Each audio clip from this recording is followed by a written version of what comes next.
jaarama moom Cheikh Rayma Fall maa ngi leen di gërëm yéen ñëpp seen tur ak seen sant journaliste yi di gërëm ñëpp tey sama xol dafa sedd ndax tey nii rek la mënoon demee nii rek la mënoon demee waa Géejawaay waa Gunaas amuñu seen fay ndax xale yi gis nañ taxawaay bi maire yi gis nañ taxawaay bi nee naa la Aline su jógee maire yi jóg paa yi jóg liir yi jóg ñii jàng raam jóg màgget yi jóg ñi mënut a dox sax di leen jóg ndax moom moo ko liggéey biir Géejawaay nekk xale bu yaru xale bu baax bu joxe cër du soppeeku nam meloon daaw ba ren noonu la mel di ko ñaanal yàlla defal ko jàmm bisam bi nii rek la mënoon demee tey Aline tey ndam rek la mënoon am barki Sëriñ Bamba Mbàkke mënut a am woon am leen lu ndam ndax da koo liggéey ba pay du tangam lu kenn du sonnal ñëpp du sonnal ñëpp tey nag man li may wax Géejawaay yàlla na fi jaamu sax ñun Géejawaay ñoo bokk ndey ak baay Géejawaay xale yi ñoo bokk ndey ak baay saytaane yi ak ñuy ruumandaat laa bëgg ñu tëj seen làmmeñ te noppi non déglu ma saytaane laa bëgg ñu tëj seen làmmeñ te noppi ku bokkul Géejawaay bum ñu jaxaseel sunu Géejawaay kenn mun ñoo jaxasee Géejawaay ñoo bokk ndey ak baay kenn mënu fee jax te du ma seetaan kenn di ruumandaat Géejawaay du ma seetaan kenn di ruumandaat Géejawaay xale yi ay combat dafa des si kanam xale yi dañoo am ay combat fu fi am combat yàlla nañu yàlla may na le 25 Jackson sama doom yàlla na ko yàlla may ndam lu sedd guy caatu waalo bàyyi ma njaay ñoom ñëpp dañ ciy bëre waaw ak le 25 décembre maa ngi woo ñëpp ñoo ngi woo ñëpp Fils de Balla am na combat Guy gi am na combat kii ñaabu ndaw am na combat Modou Anta am na combat Sakes am na combat waaw Géejawaay yàlla ca kaw ca kanam Alioune Seye 2 yàlla na ko ndam li jik gis nañ Géejawaay gépp génn Géejawaay gépp génn fii lu fi leble rek man lan lay fay yàlla na yàlla defal jàmm ci combat bi laay wax autorités yi nekk Géejawaay politiciens yi laay wax ndax tey am na ñoo xam suñu woon ak ñoom tey dina ñaaw lool ndax am na fu mu tolloon metti woon na trop xam ngeen ne làmb dafa metti suma làmb ju jógee juróomi weer dafa metti tey ku ci mel ni maire bi monsieur le maire muy Ahmed Aïdara nekk maire Géejawaay tey nee naa la ba muy campagne xumbal mu dem tuur mu dem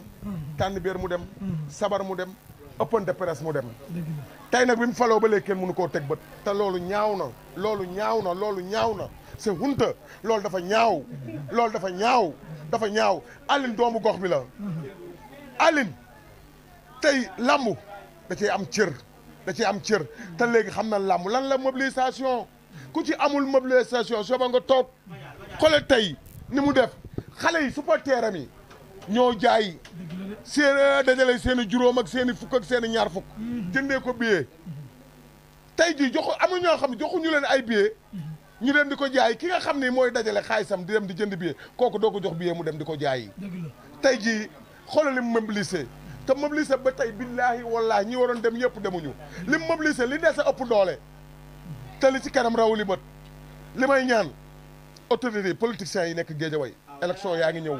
te xale yi jël nañ seen matuwaay nee na ku leen dul jàppale soo ñëwee sa koñ di politique ay yett la fay génne at ay xeer te waaw xale yi ma ko wax de ku ñëw di politique di campagne seen koñ te jàppale woo leen ku ci am bis jàppale woo leen ay xeer la fay génne te loolu nag dafa ñaaw dañu jàppale xale yi ñun amuñu lu dul xale yi tey Alioune Seye tey ji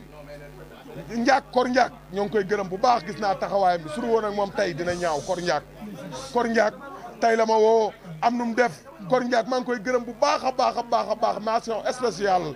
waaw day jàpp ci saayir jàpp ci baatin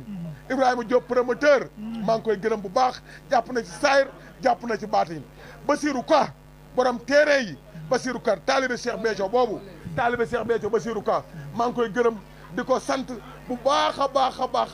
Basirou Ka borom téere yi maa ngi koy gërëm bu baax di ko sant waaw bu baax Youssou Ndoye sama rakk ji maa ngi koy gërëm man nag ñi ma jàppale laa wax ci combat bi ñi jàppale Alioune Seye ci combat bi jaarale ko ci man ñoom laay wax Modou Gueye maire Djiddah Thiaroye Kaw ma nekk président fan impôt domaine Modou Gueye gërëm nañ ko bu baax sant nañ ko gis nañ taxawaay bi waaye nag moo ko Aline démb la woon Modou Gueye li mu war a def rek la def ba pare tey waxoon na xale yi dee leen may ay billets waxoon nañ ko ci ëpp na presse ba xale yi am yaakaar ñoom it daal di ñëw li tax nag billets yi ñëwul xamuñu ko moom moo ko xam waaye nag ñoo ngi ñaan lu mu jàppoon ma gën a jàpp ndax moo ko Alioune Seye démb la woon Modou Gueye ñoo ngi koy gërëm bu baax di ko sant di gërëm tamit Dieye Sène ñëw na jàpp na ci combat bi di gërëm maam góor at Moussa Fall sa kees ñooñ gërëm ñooñ ñëpp ñu jàppale Alioune Seye ci combat di gërëm tam président écurie Waalo vraiment gis nañ taxawaayam jàpp na ci doomu nday lees de lu yàgg dëgg la vraiment daal gis nañ taxawaay bi ba mu ñëwee ci écurie ba léegi jigéeniwul xale yi yàlla na ko yàlla jàppale te nag dañoo dese ay combat tey jaal combat tey bi daal combat tey bi li may wax politiciens yi nañu jàppale xale yi politiciens yi nañu jàppale xale yi politiciens yi nañu jàppale xale yi campagne yaa ngi ñëw de campagne yaa ngi ñëw Alioune Seye ku ko bañ da nga koo ragal Alioune Seye ku ko bañ da nga koo ragal ñi nekk ci kaw waaw Franc baax na lan la waaye lan la njaago or bi baax na ñëw Franc na ñëw waaw na ñëw Alioune Seye yow dimbali ma nga ama farante d'accord champion la kenn wérantewul loolu waaye mook Alioune Seye combat la may la mook Alioune Seye combat la mook Alioune Seye combat la ali kan Coen combat la su xaalis génnee waaye ku dimbali ma nga am ay Coen su xaalis génnee waa baax na xaalis génn Alioune Seye daal moom tubaarikàlla macha allah kenn dàq ko mobilisé promoteur bi ko seet si fay ko la ko jaral dina bëre ndax làmb moo ko fi bàyyi làmb moo ko fi bàyyi làmb moo ko fi téye xalaatuma dara la ma lay li may wax daal moom yàlla na ko yàlla fa cet ndam li yàlla na lem ah seen repas ak Moussa Ndour non 2013 la woon de bëgguñu combat boobu sa stadium ba bëgguma combat ku ma mën a may xaalis laay xool ku ma mën a may xaalis laay xool yàgg na voilà kon njëkk kon nag soxla woo ko non non waaye non non kooku waxoon na ko daal baax na waaw kon nag jeex na nan seet leneen nan seet leen de wuy ma may leen ma ñëw jigéen ñi way ci kaw ci kanam jërëjëf boo naanee ndox maa ngi ñëwaat dégg nga Alioune Seye 2 internet bi nga ginnaaw bi nga ñëw avocat bu mag bi dama ko fàtte maître Dialy Kane kenn du moom avocat bu mag bi maître Dialy Kane doomu ndey ay dan sama waa ji maître Ndiak ba nee na ñëw na avocat bu mag ba tamit maître Dialy Kane ñoo ngi koy gërëm di ko sant taxawaayam rafet na gis nañu jàpp waaye su doon dan mu ñaaw ay dan kenn du dan ak maître Ndiak ba di ay maître Ndiak ba Alioune Seye yaa ko liggéey am na lu mu travaillé sama bopp ndax man moom mooy li may wax rek chaque jour man du ma préparé damay pare ndax booy ku ci am combat may ànd yow suba ngoon guddeeg bëccëg xam nga suñu waxee ne dañ ma jàppal dat ñu dem ba ci biir ñu pousse ko loolu dafay metti xam ne ku ne xam ne préparation la am dafa metti bu nekkee benn weer rek da ngay daj coono waxtuma laa muy dañ ay mois metti woon na mais nag ànd na ak samay mbokk wax dëgg yàlla ñu jàppale ma boole seen dërëm ak seen ñaar dërëm yëpp xam nga boole seen dërëm ak seen ñaar dërëm yëpp wax dëgg yàlla xam nga di ma ko jàppalee kon loolu day mel ni manqué wu ma dara waaw damay dem entraînement ñëw rek sama lépp di mat waaw ndax loolu nag dëgg yàlla xam nga dañ ciy sant yàlla daal dañ ciy sant yàlla bu baax waaw ouverture yu saison Alioune Seye 2 tàmbul lu mu ci daan bëre te yaakaar naa ouverture yu saison dañ la 25 novembre saison bi démarré bu octobre la démarré novembre nga teel cee bëre lan lay may mbër waaw da lay may départ yàlla xam nga bu dogalee nga bëri ci ndax am victoire da lay may départ di nga mën a bëri beneen combat di nga mën a bëri ñaari combat ci saison bi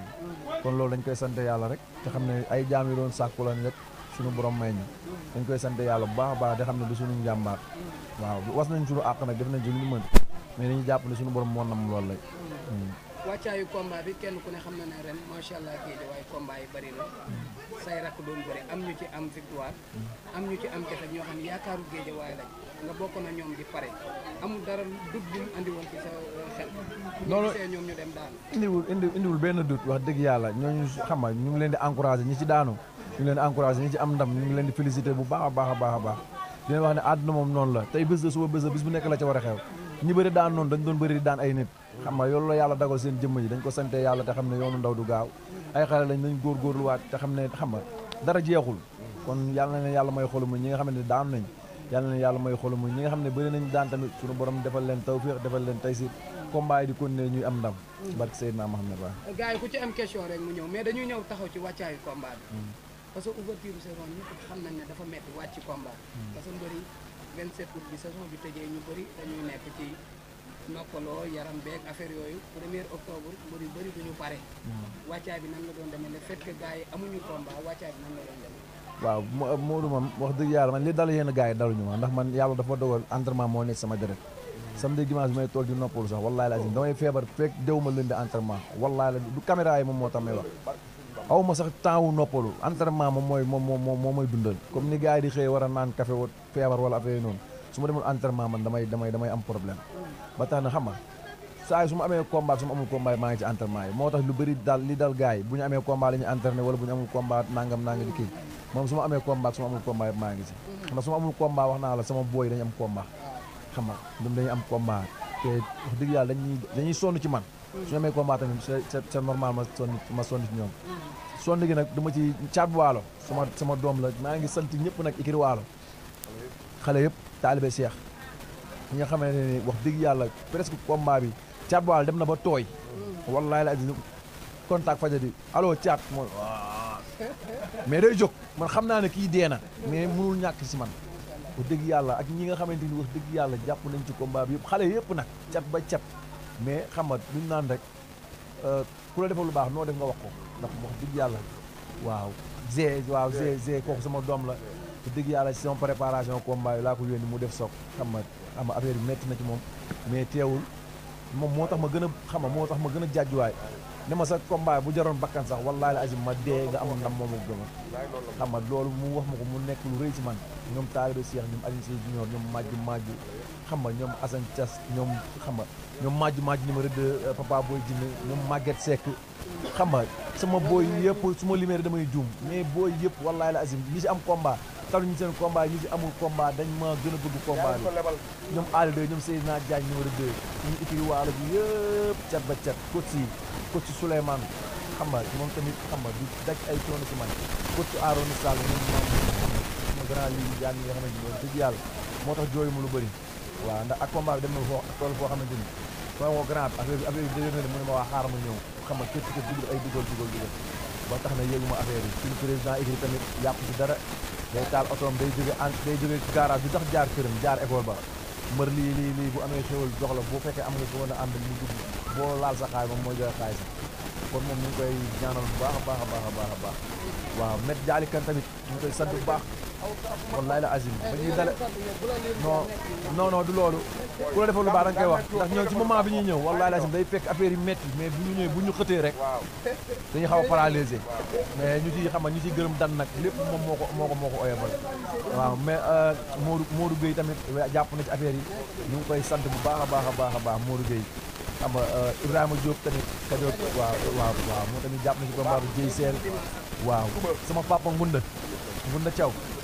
Ngunda Thiaw maa ngi koy sant bu baax a baax kooku moom sama papa la sama xarit la waaw ñooñu waaw Basirou Ka waaw borom téere yi wax dëgg yàlla daf ñoo may téere maa ngi liiru jaan kooku xam nga kon ñu waaw ci combat bi wax dëgg yàlla Basirou Ka ñu ngi koy sant bu baax a baax di ko gërëm Basirou Ka aw ma fayam taawi Cheikh Béthio bi Youssou Ndoye tamit xam nga ñu ngi koy waaw Babacar Ndiak ba xam nga Moussa Fall Sa Thiès xam nga waaw indi Saloum bi yëpp sama mbokk yi li ko dalee Jonwaar ñoo joor caalaan xam nga waa jënd mais dinaa sant ñi ma jàppale ñoo tax affaire yemb abu d'accord di nga sant ñëpp parce que yaakaar naa dinañ la bàyyi nga sant mais dama ne dañu gis première face-to-face bi ñu gis Modou Anta xaw a feebu ci doole deuxième face-to-face mu ñëw ñime la attaqué la ne la maa la ëpp doole open press bi nag bi mu amee yombul sa mbokk yi woowaat na la ne la waa ji am na lu mu mel di nga seetaan open press ak màggaat ci diggante progressé bi amul dara lu la Modou Anta maa ngi koy encouragé bu baax di ko ñaan suñu borom may ko xolu muñ champion la ndaanaan la wax dëgg yàlla ndaanaan la wax dëgg yàlla gaynde la maa ngi koy ñaanal suñu borom may ko xolu muñ fi mu jógee sori na xam nga ñëw fekk suñu yàlla dogal lii ci moom ni mu ko def nii tey mënoon na ma ko def ñu ngi koy encouragé bu baax ne ko moom gaynde la Baye Fall la sama mbokk taalibe la lam moo ñu boole woon xam nga ñu war a jàkkaarloo ndax tey boo xoolee commentaire yi rek da ngay gis koo xam ne ay ñaari Baye Fall yi da ngay gis koo xam ne danaan yàlla ngeen match nul waaw ndax doon taalibeem ñu ngi koy sant bu baax di ko ñaanal suñu borom defal ko tawfeex may ko xolu mu combat bi nag comme ni nga ko waxee bi mu taxawee xam nga premier face-to-face bi ñëw na am nu mu mel xam nga demande na ay mbokam ne ko yii état bi boo ko bëree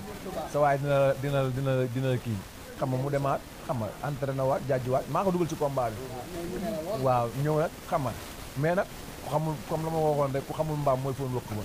ndax man dama entraîné waat lu gën a pire lu ma entraîné woon boo xoolee ni ma tolloon ci kii ba moom ni mu tolloon presque man noonu laa tollaat bu ñu kii moom moo ñëw jël volume ma ñëw entraîné ñu naan ma da ngaa wàññi waaw ñu naan ma da ngaa wàññi poids wàññi woo poids fekk na entraînement yi métti la rek waaw di ci sant suñu coach rôle suñu coach Gilles Ba ak xam nga Gilles Diène waa GIGN yëpp tamit waa Gilles Diène xam nga patron Matar Cissé xam nga ñu ngi koy sant sama ñoom gars yi ñoom Daouda Diop ñoom Cheikh xam nga ñoom xam nga gars yëpp rek moo limit muy jum waaw ñu ñëw ci combat bi directement dañu gis bala ñoo ñëw ci combat bi est-ce que toogoo ba ci yàgg nga xalaat ne Modou Anta dootul ñëw ci stade parce que 19h03 la dugg ci stade non man moom xalaat naa ne dina ñëw quoi xëy na kay làmb moo doxee noonu rek làmb yenn saa yi mu am fu muy toll ngay def say yëf waa def say yëf mais xalaatoon naa ne moom lu mu guddi dina ñëw moom ndax xam na ne bu fekkoon ne lenn safaan moo ko dal dinañ ko teel a yëg mais xam nañ ne jàmm rek moo ko téye da doon def yëfu làmb rek xëy na noonu la ko yàlla bëggee ñu koy sant yàlla bu baax. ok ñëw na dugg ngeen ci géej bi arbitre sifflé ne génn seen diggante nan nga bëree moom ba ci la. waaw li ma bëreeg moom mooy xam nga déglu samay conseil rek sama grand yëpp ñi nga xamante ni dunduñu làmb sax dañ ne woo combat bi dalal xam nga boo ci jógee nii nangam moo tax sax xam nga mu demee ñoom mu demee xam nga dégloonte bi bëri na dégloonte bi bëri na te c'est normal mu demee noonu am na ci combat yoo xam ne waru ko ñëw rek saax-saaxee sarfa te boobaa lu la ci fekk rek après da ngay am yaraange nit moom xam nga da ngay dégg ndigal te booba mu am ay kilifa ñoo xamante ni dañ naan ma defal lii ma def lii bul def lii ma def lii donte dañ may wax nag sax xam naa ko wala man mën naa ko mais damay dégg seen ndigal kon loolu waaw ay conseils rek lañu bëree ba yàlla dogal nii mu dogal ñu koy sant yàlla. lan moo tax saa bu xobee wala yow saa boo xobee ba tudd ñu dagg leen ko bi ci daw li nga xam ne mooy procès tubaab bi muy ñëw bi ngeen jàppantee loxo yoor bi ñu yoor moo baax lan moo ko dugal sa pièce ba ma dóor ko mu daal. waaw ni na làmb moom foofu xel la ku dof bokkoo ci mbirum naxante la rek mais làmb foofu xel la. bu ma déggee ñu naan ay mbëri ay dof lañ ma ne leen kon yéen ñu wax mbëri ay dof lañ yéen a dof ndax ku fekk borom 100 nangam kilo nga koy nax ba tëdd ko ci suuf kooku ba amul xel kan moo am xel kon xam nga mooy loolu dañoo naxante rek ba mu dugg samay peese yàlla dogal li muy dogal. yàlla dogal li muy dogal ñu gis 3 derniers combats yi même chose la bu dee Issa Pouye dañ ko dóor mu daanu bu dee Sof la dóor la mais arrêté na seen ki nga xam ne mooy Modou Anta tamit ñu ko dóor ko mu daanu gars yi tamit ñu ngi laaj tey ndax la wallaahi lazim du lappataake Modou wax naa la ko léegi ñun dañuy liggéey rek ñun moom xam nga ku ñu xam dañoo privilégié woon bëre bi rek mais yàlla xam na ne dóor sax lañ gën a mën ndax mamma wax dëgg yàlla ku xam mamma newul woon mbër mais yàlla na ko yàlla yërëm ak ñoom sunu turandoo Adine Sey ay ñoom ma xam nga Père Gora Seck ñëpp rek waa Cheikh Meng Cheikh Sey yàlla na leen yàlla yërëm te xaare àjjana wax dëgg yàlla mamma doon sonn ci ñun ci ay dóor dañuy dem ba sax ñi naan xanaa ay boxeur lañ ndax boo balaa ngay contact da ngay boxe soo contacté pare da ngay boxe kon suñu mënee dóor kon loolu wàcc nañ waaw. le fait que 3 combats yëpp jeexee nii est-ce que du am lu muy yàq ci kanam ñu ne non dóor yi. non làmb ji ay garmee fi nekk dañuy xam ne loolu dóor mu daanu du nit lu muy kii ndax ni nga mënee dóor nit mu daanu noonu lañ la mënee dóor nga daanu ay kii la rek ay kii la rek yu war a yu waaw ay wure la voilà mi ngi noonu ndax di nga ñëw gën a mën nit ki xeex fuuf ngeen asaaloo série pena mu dóor mu dugg voilà. ok nga daan champion boo xamante bi nii comme ni ma koy waxee chaque jour bu dee fii ci Dakar ku fi daan Balla Diouf daan fi Boy Sey daan fi Bathie Seras daan fi Thiatou Boy Bambara daan fi Zarko daan Baye Mandione daan champion yu bëri ana tey victoire bi fan la yóbbu Alioune Seye numéro 2. waaw victoire bi yóbbu na ma fu sori ci làmb ndax waaw yóbbu na ma fu sori ci làmb ndax yóbbu sax lan nga koy wax parce que dóor mu daanu neexul déggul ma la wax naa ko nee naa ko looy def rek da nga koy natt sa bopp ndax ku ne xam ne defet dafa metti surtout ma xam nga jóge fu sori def déplacement ñëw xam nga ñu naan la ay làmb ji lii ay làmb ji laa nga ñëw mu arrivé la noonu dafa metti ndax moo tax du su ma daani sax du ma jubilé wallaahi la azim automatiquement loolu day ñëw si dama naan su doon man barki saati leen sama combat ban laa ma sa bëri rek daw ndax bu ma daanoo damay sant yàlla rek xam ne loolu la ma yàlla nakkaal su ma daanee tamit damay jóg santee ko yàlla waaw ñu ngi koy encouragé bu baax daal ndax moom Baye Fall la ci biir géew gi bi ñu arbitre taxawee rek di ñu waan ay jege leen ma conseillé mu ne non kii sama grand frère la loolu rek dalay wan ne xam nga mooy loolu signature bi ay wax la woon rek ñuy waxante mais moom xam ne moom xamante nañ waaw xam na ne moom sama mbokk taalibe la sama frère la. macha allah Dias macha allah victoire yi mi ngi bëgg a bëri comme ni ma ko waxee booy liiru bàyyi ma comme daan nga ki nga xam mooy Adama Diouf donte yu njëkk yi sax dañ koy bàyyi daan Ndoof ñaari yoon daan Ahmed Dem daan Yanda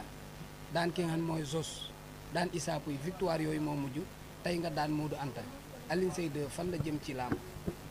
waaw fi ma jëm ci làmb mooy fi gars yi jëm rek fi gars yi fu mu ne nii dafa jot sëkk gars yi may ma chance ma lekk ci xaalisu làmb mooy li may wax làmb moom bu doon tarixe ma ne xam naa jaamoon naa ko nu ne lekku mën naa ma entraînement rek laay def làmb rek laay topp làmb rek laay topp wallahi la azim te yéen xam ngeen ci dara sax man dund ma leneen lu dul làmb waaw maa ngi pour làmb rek waaw man daal maa ngi pour làmb maa ngi sama staff képp koo xamante ni wax dëgg yàlla làmb bool nañ dañ bëre duma fi nekk naan ay kii ak ay kaan waxi Franc laa fi dégg de waxi Franc dof 12 combats 12 victoires am benn problème dof la waaw champion la wax dëgg yàlla dof la kay Franc doom yaay waaw nañ yónni yàgg rek yàlla nañu yàlla doole sutura rek non journaliste yi ñoo laaj ñoo taxaw ci Franc waaw non Franc wa keneen ñëpp ay làmb lañ ku ma làmb boole rek moo daan dama bëre amul benn problème am na benn mais balaa boobu damay sant sama Aziz Ndiaye tamit laay Diouf waaw borom frigo bi ci syndicat nga xam ne waaw muy noonu xam nga kooku sama seex la waaw maa ngi moom ñoo defandoo bëri mooy mbër bu yàqu la non dina la vocal wax dëgg yàlla xam nga yéen caméraman yeeg journaliste yëpp bu leen neexee dee leen fa jaa bu leen di ravité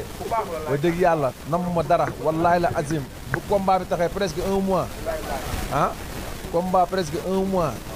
wallahi la azim muy lekk muy naan muy firi du ma si nam ma dara